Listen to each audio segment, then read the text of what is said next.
Ayan po at konfirmado na po na mamayang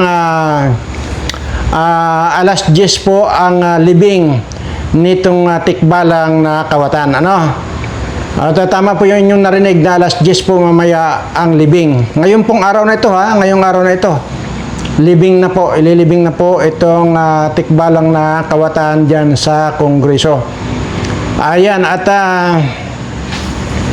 doon po sa mga gustong sumama at mag-witness doon sa paglibing nitong tikbalang na ito ay makipaglibing din po kayo kung gusto nyo. At gusto nyo ay sabi ko nga po kahapon ay magdala kayo ng labintador o di kaya tayo. At hindi ko lang po sure kung makakapunta ako dahil nga iwan ko kung makakahabol ako ay magdadala rin po ako ng labintador para sabay-sabay natin sindihan yan dyan para, sabi ko nga, bago dumating doon kay San Pedro, gutay-gutay na ang katawan ng animal. So, basta yan po yung inyo pong narinig sa akin ay alas 10 po, ngayong umaga, ang libing nitong si Tikbalang. Ayan. So, hindi na po natin bibigyan pa ng panahon na pag-aksayahan ng panahon yan. At ito po ang pagtuunan natin ng pansin. Ito po bang grabe. Sabi ko nga po, ito na po yung sabi ko nga po rito, pagka ikaw ay subscriber ko, maaaring makakamtan mo yung swerte. At lahat ng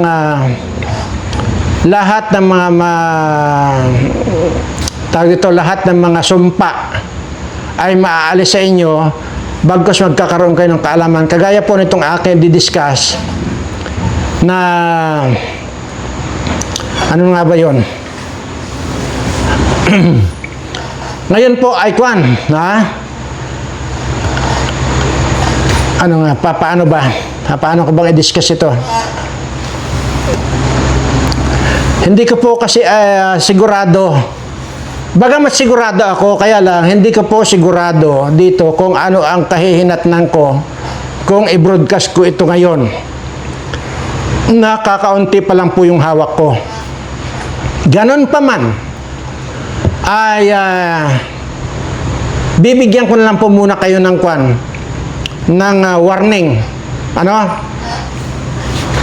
Dahil ewan ko kung at bahala na lang po kayong mag-desisyon sa mga sarili ninyo. Hindi ko pa po muna i-play ito bagamat nandyan na po at sigurado na po yung nagbalita ng nakakalason na pagkain na yan.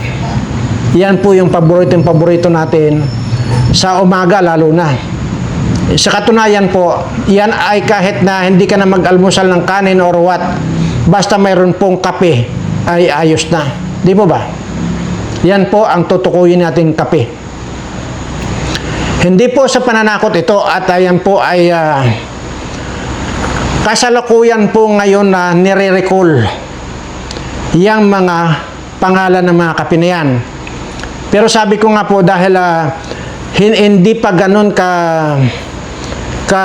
konkreto yung hawak nating ebidensya ay medyo maghihina-hinay tayo rito dahil pangit naman po yung halimbawa mag-broadcast tayo dito at pinangalanan na natin, masisira naman po yung mga pangalan ng mga kape na yan kung papangalanan agad natin dito. Kaya i-hold muna natin yung mga kape na yan, na pangalan ng mga kape na yan, na wag muna tayong magbanggit ng mga pangalan dito ng kape na nakakalaso na po ngayon. At may mga chemical na po yan na nakahalo na yan yung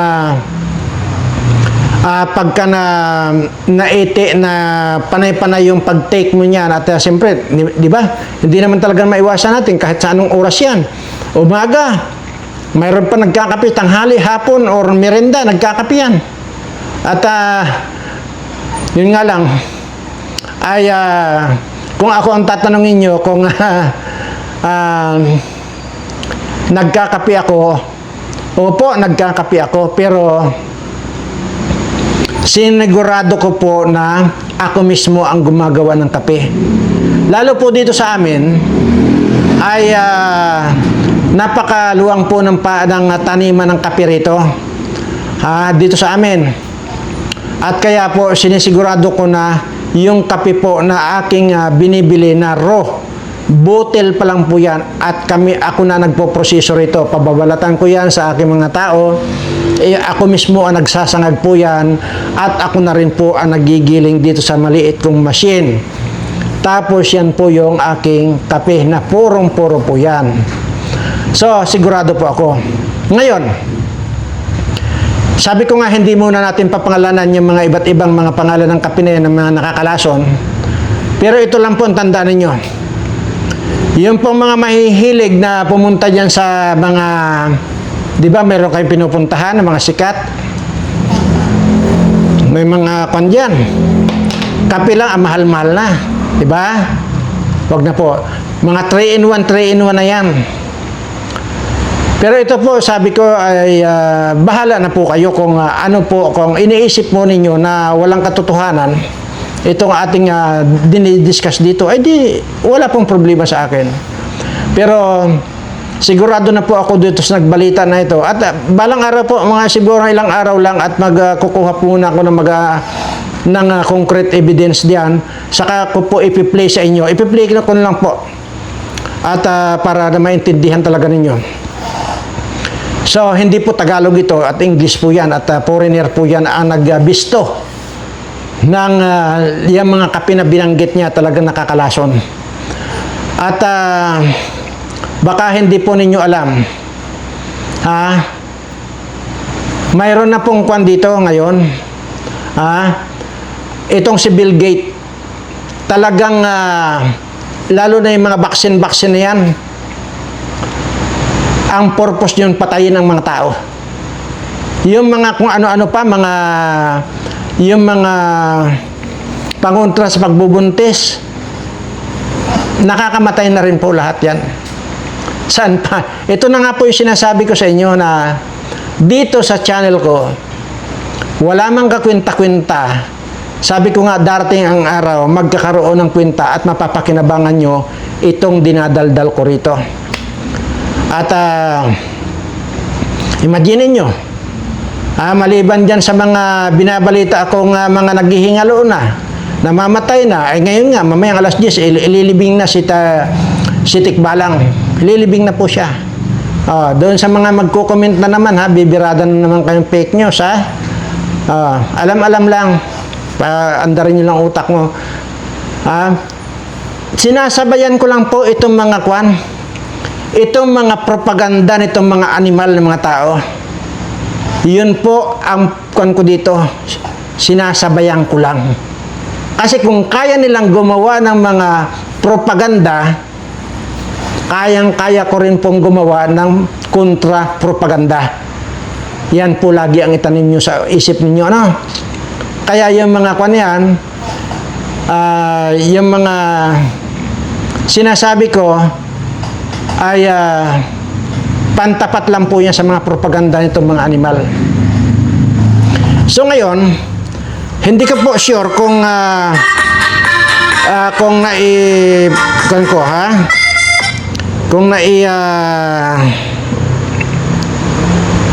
teka.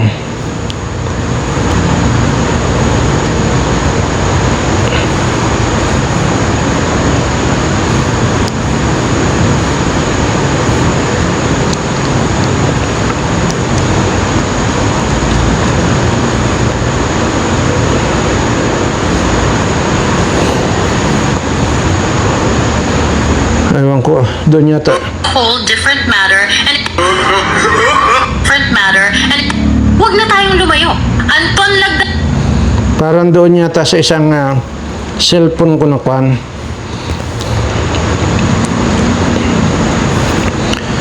Na doon ko yata na-save sa isang cellphone ko.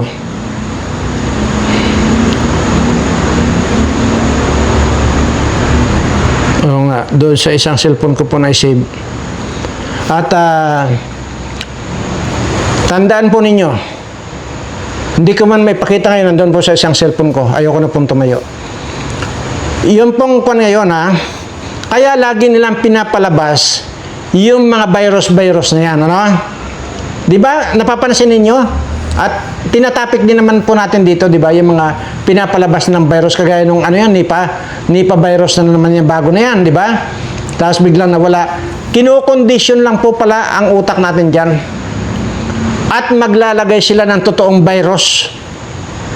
Ngayon, pagka yan ay nandyan na yung totoong virus, kumalat na naman, wala kayong ibang choice kundi magpabakuna na naman. At yung bakuna na yan ay ang utak niyan ngayon at ang magdidistribute niyan ngayon ay ang itong si pinakamayaman sa buong mundo na si Bill Gates. Yan. At kasabwat niya lahat yung mga matataas sa tao. Diyan sa bakuna na yan, kasi ang gusto niyang mangyari ngayon itong Bill Gates na ito, bawasan yung napakaraming tao. So, actually, ayoko po sanang i-discuss ito dahil nga malalaman itong mga itong mga politikong mga kuan, dapat ito hindi malaban ng mga kawatan. Kaya lang ang problema po natin dito ngayon, pag hindi ko naman diniscuss, hindi naman malalaman itong mga subscriber ko. Kaya hayaan ko lang sana na magpabaksin itong mga politikong ito para mamatay na sila. Yan po ang purpose. At para maunti-unti nang patayin ang population ng mundo. Napakarami na po. Marami po. Diyan sa vaccine na yan, yan palulutangin nilang totoong virus. Kaya panay-panay yung pagpapalutang nila ng mga virus pero tingnan nyo, hindi natutuloy. Tapos bibiglain nila yan na talagang yung totoong virus sa talagang magtutumbahan yung mga tao dyan. Tapos ang gagawin nito, pirsahin na naman yung mga tao na magpabakuna at doon na po kayo mamamatay pag nagpabakuna kayo. Sinabi ko na po sa inyo, walang pinakamahusay na sasangga sa lahat ng virus. Yun pong tinuro ko sa inyong kalamansi at saka sili. Wala na pong iba. Yan na po ay kahit naman po sino yung mga nagpapatotoo dyan, kung kayo po ay ugali lang yung nagbabasa lang ng comment, mababasa po ninyo yung mga comment dyan. Kaya yung sinasabi ko, na kahit na walang kakwenta-kwenta itong mga dinidiscuss ko, ay paminsan-minsan, magbasa kayo ng comment. Dahil dyan sa kalamansi at saka sili na itinuro ko na yan, talagang marami nagpapatunay maging yung mga ordinaryong pangangati lang ng lalamunan ay pag nag-spray kayo niyan, on the spot, tanggal. Wala pong pinakamabisa dyan. Hindi po kailangan ng bakuna dyan. Ito, pinagpapaunahan ko na kayo. Huwag na huwag kayong maniniwala. Ito mga subscriber ko lang ha. Mga subscriber ko lang pinagsasabihan ko rito. Doon sa iba, wala akong pakialam sa inyo. Kung sumunod kayo dito, hindi.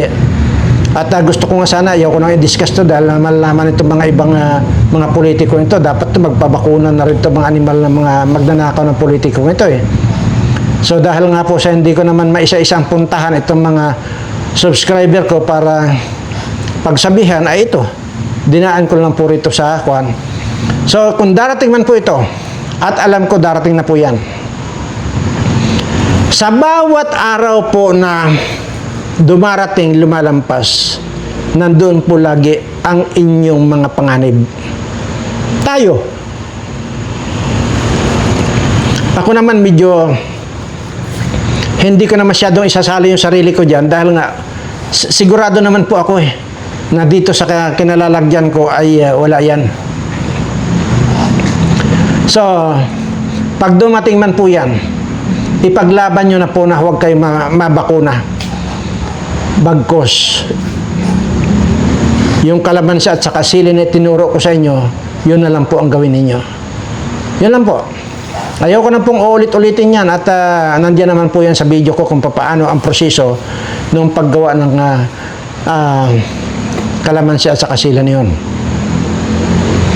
Ngayon, mapunta naman po tayo dito sa parami ng parami na AIDS dito sa atin. AIDS, yung sakit sa babae or sa lalaki. AIDS, yan. yung parami na po ng parami ang may problema ngayon. Paano hindi dadami? Mismong yung si Bangag ay career na rin po yan kasi nagpatira-tira sa puwit yan. Isa na rin po yan. Parami ng parami ang mga kwan. Kaya po yung mga kabataan ninyo, yung mga nabanggit ko naman dyan sa inyo noong bago magbagong taon, di ba? Ay, bago mag-Valentine's. Na ingatan po ninyo yung inyong mga anak, lalo na kung mga dalagita pa lang yan. Kasi usong-uso po ngayon, 10 years old, na alam na nila kung papaanong magpasarap sa edad na napakabata na yan. Kasi ang mga nagkaka-AIDS po ngayon, imaginin mo na may 9 years old lang, may AIDS na. 9 years old, 15 years old, 16 years old. So, yan po. Yan po ang gusto kong sabihin sa inyo, na medyo bantayan po ninyo yung inyong mga anak, ano? Na mga, hindi lamang po yung kwan, hindi lamang po yung mga dalagitan ninyong anak o dalaga ninyong anak. Maging lalaki rin po na inyong mga anak ay pagsabihan po ninyo. Huwag po kayong magsawa or huwag po kayong mapagod na magpaalala sa inyong mga anak. Nasa kwan naman po yan. Nasa pagkikipag-usap sa inyong mga anak. Yan lang po yan. So, pilitin po natin na parang piling magkakaibigan lang kayo na magnananay o magtatatay. Ganun na po ngayon kasi ang uso. Hindi po yung nung unang panahon, abay talagang takot ka sa nanay mo at sa tatay mo. Konting pagkakamali lang mo lang, palo dito, palo doon, kung saan naabutin ang palo. Ngayon po ay hindi na. At kaya nga po samantalahin nyo ngayon yung nabagong sistema na yon. Kaya parang ituring nyo lang ang mag-iina kayo na parang magkakapatid na lang or di kayo magkakaibigan na lang. Para po maganda yung usapan na hindi po sila magtatago sa inyo ng sekreto. Yun lang po yan. Yung parang kunin mo yung tiwala nila. At wag mo silang hihigpitan or pagagalitan ng gusto kasi the more na pinapagalitan mo, the more na hinihigpitan mo ngayon ang bata, wala na, hindi na magtitiwala yan, hindi na magsasabi sa iyo yan ng kanyang problema or kanyang mga sekreto. Ayun lang bang po ang mapaalala ko sa inyong mga magulang, no? At iba na po ang panahon ngayon. Maniwala kayo sa akin. At ngayon, kung halimbawa ang turing ng mga anak ninyo para mag-friend na lang kayo, magkakapatid lang kayo, di ba? Nag-o-open sila ng mga problema nila, maging love life nila, nag-o-open na eh. Ako nga na wala akong anak, wala akong anak. Itong mga nakapila rito na gustong ligawan ako, nagkukan pa, sasabi pa ng mga problema nila sa akin. Kagaya lang daw nung mayroon daw silang mayroon yung isa mayroon daw siyang gustong-gusto na talagang crush na crush daw niya. Hindi raw niya alam kung paano gawin niya. Pati yung sinasabi sa akin. At ngayon naman daw sa akin nung makita raw ako na biglang nawala raw yung pagka-crush niya doon sa kanyang crush na yon. Sa akin na nabaling ngayon. At yun sinasabi niya sa akin ng tapatan. Sabi ko naman, sorry. Wala pa sa isip ko yung mga ganyan-ganyan. Sabi ko, di ba? Wala pa, bata pa ako. At siguro pag 200 years old na ako, yan pa lang siguro. Pero 177 years old ko pa lang, ay wala pa sa isip ko yung mga ganyan-ganyan. Mga relasyon na yan. Kaya sigurado ako na malayo ako sa magkasakit ng AIDS. Ayan. So, ayan po. At ito rin, payo ko dito sa mga itong mga pumipila na ito na gustong ligawan ako. Sabi ko nga sa kanila, bakit pa nag-aaksaya pa kayo ng oras na para pumila dito na para lang makita ako? Sabi yung ganyan. Kasi daw, iba raw ako. Sabi, iba raw talaga doon sa mga nakikita nilang mga lalaki. Sabi ko, anong pagkakaiba? Sabi ko ganyan. Una, ang tanda-tanda ko na. Sabi ko ganyan. Hindi, talagang iba raw ako. Kung nakikita lang namin ikaw doon sa YouTube, sabing ganyan, dyan sa camera, sa YouTube channel mo, hindi pa masyado Pero pala, pagka nakita na namin kayo sa personal, talagang kung pwede lang na huwag na kaming umuwi. Hindi na kami uuwi. Ayoko na namin mawalay pa yung aming paningin sa iyo. Yung pagkakasabi sa akin, ewan ko ba itong mga ito? Kaya nga, di ba, mayroon akong pinost sa reels ko. O hindi sa story ko. O ano ba yung nakapost dito? Ayan. Ayan, kayo po magbasa.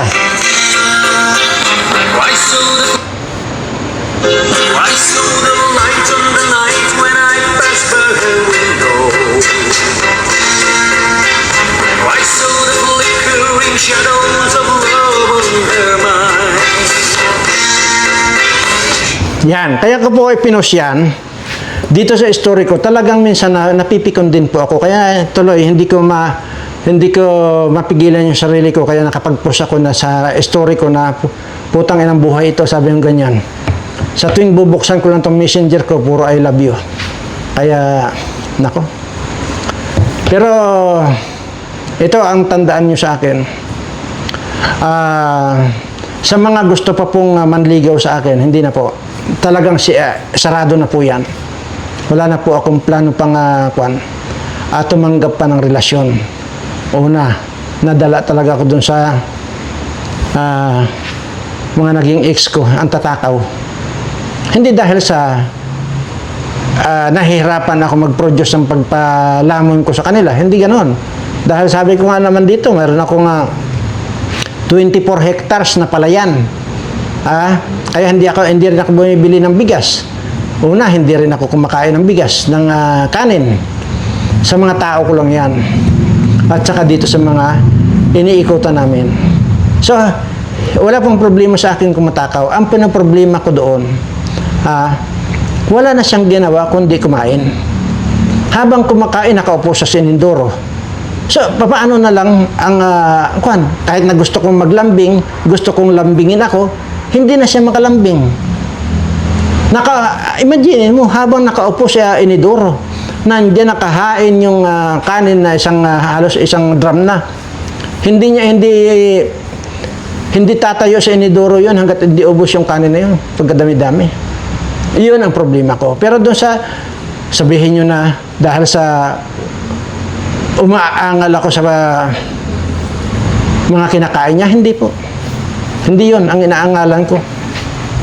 Dahil sinabi ko na hindi ko binibili dito ang bigas. Ayan. So, alam nyo na, sana wala na. Huwag na kayo mag-aksaya yung mga pumipila pa rito. Huwag na kayo mag-aksaya ng kwan. At, kung gusto niyo naman, pero kung doon naman kayo kay Kiko pumila, sigurado hindi kayo aayawan niya ni Kiko.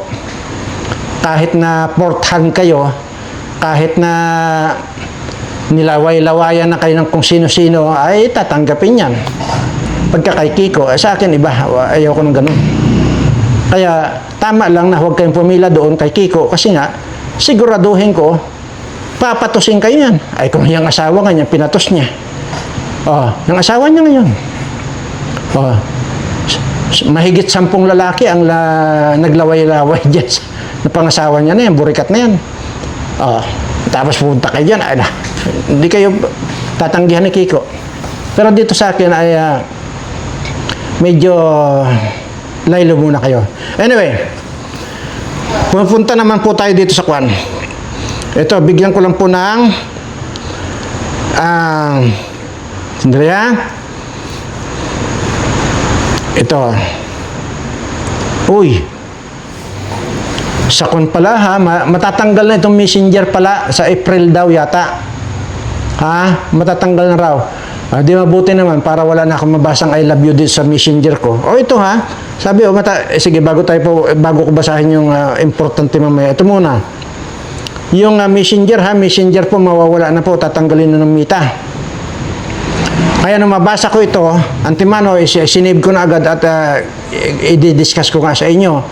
At yon, sabi ko nga, salamat kung tatanggalin nila kasi wala na akong mabasa sa messenger ko, puro I love you na lang. Ito ha, ayo. Inihayag ng Meta na tuluyan na nitong ihihinto ang Messenger desktop app simula April 2026. Ayon po sa kumpanya, hindi na rin magiging accessible ang messenger.com para sa web-based messaging sa mga desktop computer. Sa halip, otomatikong ililipat ang mga users sa facebook.com/messages upang may pagpatuloy kanilang pakipag-usap gamit. Yun po, matagal pa po yung matapos. Basta mahalaga po doon ay na narinig nyo na tatanggalin na po ng Meta yung messenger, ano? Meron pa po, ito po, ha, yung sabi kong babasahin ko lang po ito po naging pahayag nung asawa ni Barbershop, ay ni Barbers, ng Surigao, na itong si Bernadette. Babasahin ko lang po, ito po siya, ito po yung kanya, yung post niya, ayan yan po yung asawa ni Barbers at meron pong siyang post. Baka hindi nyo po mababasa yan, babasahin ko po. Tingnan mo itong burikat na ito, na yan nakipaglaplapan niyang kay Abante. Basahin ko po. Hoy, nako, kahit mananalo pa yan si Sara Duterte, hindi niya matitinag ang mga barbers sa Surigao. Putang ina siya, ambisyosa. Kong Bernadette Barbers. Naku, itong burikat na ito, ganito magsalita ito. Huwag kang mag-alala. Bernadette Burikat na nakipaglaplapan kay Abante. Huwag kang pakakasiguro. Hindi matitinag? Talagang hindi ka matitinag dyan. Dahil susunugin kita pag naabutan kita dyan. Palalayasin ko kayo dyan. Ano ang sasabihin mo hindi kayo matitinag? Kaunting oras na lang, Bernadette Bernadette, makipaglaplapan ka lang kay Abante, yun lang. Huwag ka na magsasalita nito dahil baka mamaya magkasubukan tayo, Baka magkasubukan tayo. Matitinag, hindi ka matitinag dyan. Dahil hindi kita titinagin kundi tutunawin kita. Maniwala ka sa akin. Ikaw ang isa sa kakain sa dahon ng saging. Dahil ultimong kutsara tinidor mo babawiin ko sa inyo. Putang ina mo rin. Siya po ang unang nagputang ina. Kaya putang ina mo rin. Ayan. So maliwanag po yan, At itong Bernadette na ito, asawa po ito ng Barbers na hindi raw patitinag ni Sara Duterte kahit para manalo. Bakit? Sinabi na ba ni Duterte na titinagin kita? Nagpapauna na agad eh. Guilty na talaga. Hindi pa man guilty na. Diyan po nakikita nyo yung tao, yung mga demonyitang tao. Pero huwag kang mag-alala, Bernadette. Baka pag nakita mo ako sa personal, baka may nalabog sa akin. Pero hindi ako pumapatol sa burikat. Ito nga mga nagagandahan kong mga pumipila dito. Wala akong pinapatulan. Bagkus pinapa-stop ko sila. Tapos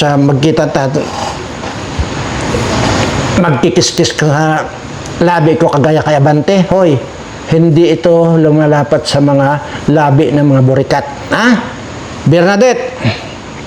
Bernadette, sisiguraduhin ko sa iyo, pag nakita mo ako sa personal, pag hindi kumiwal-kiwal yung tinggil mo, maniwala ka sa akin.